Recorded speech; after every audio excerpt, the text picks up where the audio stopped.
I am a 35 years old female. I don't have the best relationship with my husband's mom. Since day one she tried to make remarks and compare me to her. She then tried to get on my good side and started overly praising everything I do and sometimes even copying me, like that one time when she dyed her hair purple just like mine, and when everyone pointed out how ridiculous she looked. She actually blamed me and accused me of trying to make a joke out of her. So, anyways, my husband and I took 2 weeks off work to go visit some places out of the country, tourism in other words. Thing is, I was the one who saved up for and arranged for the trip. My husband was responsible for booking the tickets. My husband's mom wanted to come along and threw temper tantrums when I said no. She called, texted, sent people to talk to me into letting her come. Even threatened to call the police and make some complaint up to get us to stay if she can't come. My husband said we should just take her, but I told him he was wrong to tell her about the trip in the first place. He gave me an ultimatum. Said he wouldn't go if she can't come, and I told him I'd gladly call his bluff, which made him take his words back and say, fine. I will tell her to stop it because we won't take her. Things got quieter, suspiciously quieter. The day of the trip came and we got to the airport at 2 p.m. My husband was walking ahead of me and was looking left and right like he was looking for someone. I asked him, but he didn't respond. He led me to the waiting area, and first thing I saw was his mom standing there with her luggage. I froze in my spot. I felt a cold wave washing over me and I was fuming inside. She and my husband were hugging. That's when I quietly turned around and started walking towards the exit. My husband followed me while shouting at me to stop. He tried to stop me, but I told him off the harshest way possible. He tried to say I was overreacting and that his mom was there anyway and I should let it go and not mess the trip up for us. I told him he and his mom could still go and that I was going home. I went home and sobbed into my dog's fur for several minutes. Turned out he booked her a ticket without me knowing.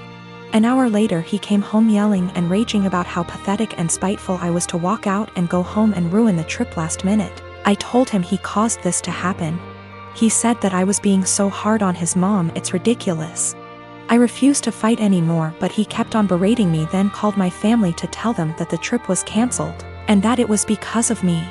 My family said that I shouldn't have ruined it for myself and should have sucked it up and done my best to enjoy. I am a 17-year-old female, and I still live with my mom, my stepdad, and my 2 half-siblings, 5 and 7 year. My dad died when I was 5, driving me to the hospital. Mom didn't want to pay for an ambulance. He died in the crash and my leg and spine got busted up in a way that has left me needing a cane pretty much ever since. My stepdad's always been a little distant with me. He likes to make jokes about how I'm an early blooming black widow. I think he gets that from my mom, who blames me for my dad's death. I do too, it is my fault after all, so I don't push back on it. Anyway, the point is that with the current situation my parents are always looking for ways to get my half-siblings active and doing things without leaving the house, and have recently settled on scavenger hunts. I have no problem with this, honestly. I wish they'd stop hiding stuff in my underwear drawer, but it's a 5-year-old and a 7-year-old, so that's not the worst. My problem though is that they keep taking my cane when I'm not looking. I tend to get lost in my homework and my writing hobby and zone out. And having it be one of the items that my half-siblings have to find. When I complain to my stepdad, he's a SAHD, so is usually the one running these things. He scolds me for being selfish and points out that my swivel chair has wheels if I need the bathroom and that they always get it to me before I have to go downstairs for dinner. I tried my mom yesterday, and she said that I was being a brat and that if I wanted a father who cared about me I shouldn't have killed my dad. I got really upset at that point and called my grandparents, my mom's parents. Dads are dead too.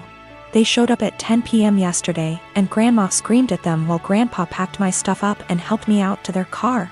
My mom's been blowing up my phone and email, calling me all sorts of names and accusing me of turning her family against her and trying to get her in legal trouble, since minors can't move out.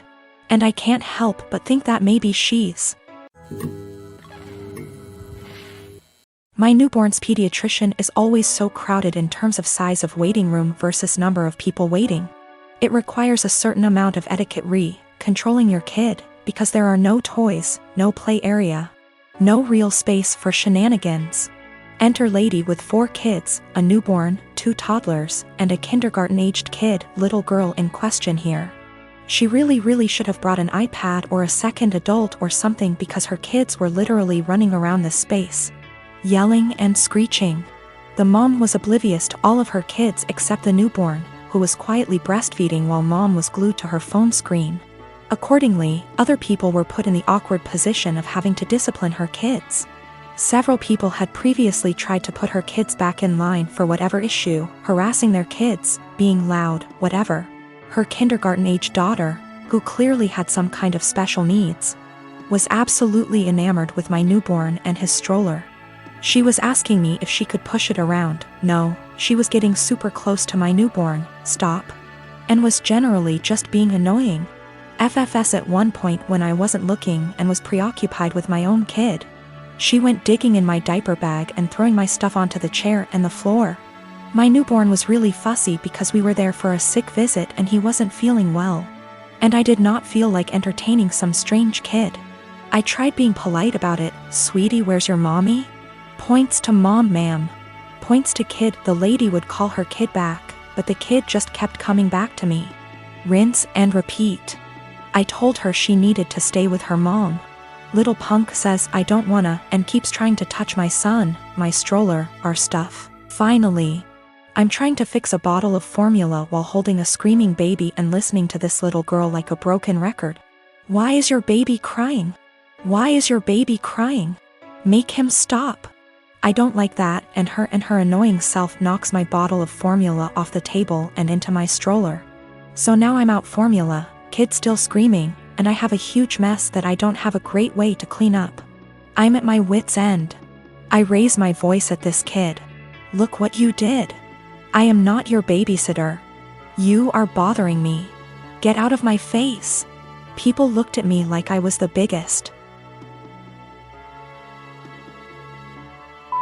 on earth. A lady speaking Spanish actually did call me a. The little girl starts crying. I'm not apologizing. The mom confronts me. I tell her she should have been watching her kid, and that's the hill I'm prepared to die on. I met this guy about 18 months ago, and we've been together since. He knows about my employment history, and he said that he has no issue with it. Though he did ask me to tell his family the white lie I occasionally use on my CV and stuff, which is that I was a waitress. A month ago we found out that I'm 2 months pregnant. He says this is great news, and we should move in together. I assumed he'd be moving into my place because he rents his far smaller 1-bedroom flat while I own mine. And I have room for a baby's room while he doesn't. Also, I really don't want to leave my flat. It's my flat, I love it, I could see myself living here for the rest of my life. And I don't want to lose the security of owning a flat and have to go back to paying rent or a mortgage each month. However, he then said that he didn't want to move into my place, and said I should sell it and we buy a place together. I said that I like my place, it means a lot to me that I was able to buy it. And it represents years of working my arse off scrimping and saving. He then said that he understands all of that. But we should be living together by the time the baby comes, and he didn't want to live in my flat. I asked him why not. It's a great flat, it's central to everything, it's spacious, it's got room for all his stuff.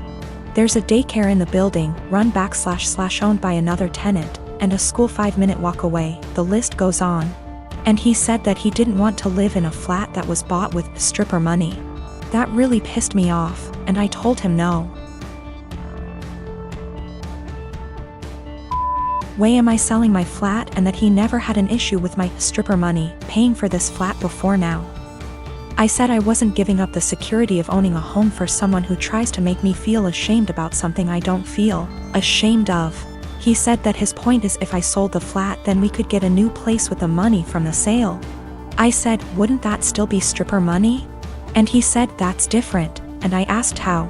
He then said he was going back to his place because I can't talk to you when you're in this state. He's gone back to his flat now, and he's texted me saying I'm overreacting / irrational, and I need to think of this realistically, rather than emotionally. He says he wouldn't feel right raising a child in my flat knowing how I purchased it and selling / moving is the best idea of all of us, not to mention the fact he isn't on the deed because it's my place and it would never feel like our place because of this. I feel I might be the arse because I get why he might feel like it's just my place and I feel I'm being too rigid in a time we need to work together. Plus I spoke to my sister and she sided with him, so 2 out of 3 people think I'm in the wrong here. I dumped him. There was a whole conversation and during the conversation he said he didn't want to be a parent if I wasn't willing to do everything he wanted, including sharing a house / deed, plus staying together. Also, at the start of the conversation I said what a few people suggested, which was that I'd be willing to sell and split the house with him, provided he paid 50%, and he got very, very angry. Very, very quickly. He also said a few other things, how it's all going to pan out just yet, but it looks like I'm going to be a single mother,